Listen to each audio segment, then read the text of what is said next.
বন্ধুরা জল নিলাম, এই যে কি জন্য নিয়েছি এবার চলুন দেখাই।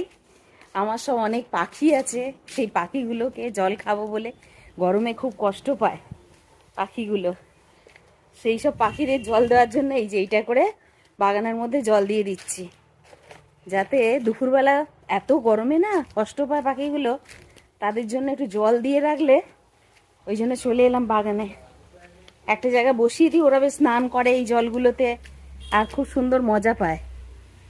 এখানে বসিয়ে রাখি, যে এই বাটিটায় জল দিয়ে রেখে দিলাম মালসাটায়, এবার পাখিগুলো মনের সুখে চান করবে এতে। দুপুরবেলা রোদেতে না কোথাও জল নেই তো পাখিগুলো খুব কষ্ট পায়। এই নালাটার জল যায়, নর্দমার জলটা যেটা যায় সেটাতে এসে স্নান করে, তারপরে জল খায় গরমেতে। আর পুকুরে তো যাওয়ার উপায় নেই, সেখানেও রোদ খাঁখা করছে। আর এই গাছের তলায় দেখতে পাচ্ছেন, এদিকটা চারদিকটা গাছের ছায়া, এই গাছের তলায় আশ্রয় নেয়, এইখানে এসে জল খেতে ওদের বেশ মজা লাগে, স্নান করে। আবার একদিন আপনাদের ওই দৃশ্য তুলে দেখাবো।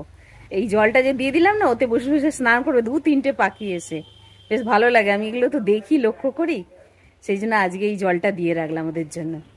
আমার এই গাছের তলাতেই সমস্ত পাখিদের আড্ডা, কত রকমের পাখি আসে, টুনটুনি, বুলবুলি, দোয়েল, আর আমি নামও জানি না, এত এত সুন্দর। ছাতারে পাখি তো ভর্তি, মাঝে মাঝে মনে হয় ওদের ছবি তুলবো, কিন্তু এত চালাক না, যেই ক্যামেরাটা নিয়ে যাই অমনি টুক করে পালিয়ে যায়, ওই জন্য তুলতে পারি না। আজকে একটা দারুণ ছবি তুলেছি, সেটা দেখাবো। চলুন দেখি। আর একটা জিনিস দেখতে পেয়েছি, পাখিতে এরকম খায় দেখিনি কোনোদিন, দাঁড়ান দেখাচ্ছি।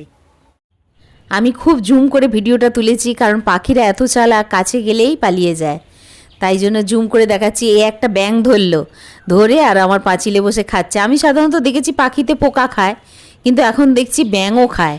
এই যে একটা ব্যাঙ ধরে খাচ্ছে, খুব বিরল দৃশ্য, তাই না বলুন? আমি অনেক কষ্টে কিন্তু আপনাদের জন্য এইটা তুলেছি। পাখিটার নাম জানলে অবশ্যই কমেন্ট করে জানাবেন। সারাদিন আমার বাগানে নানান রকমের পাখি খেলা করে। এখানে দেখুন টুনটুনি পাখিটাও খেলা করছে। কেমন লাগলো ভিডিওটা জানাবেন।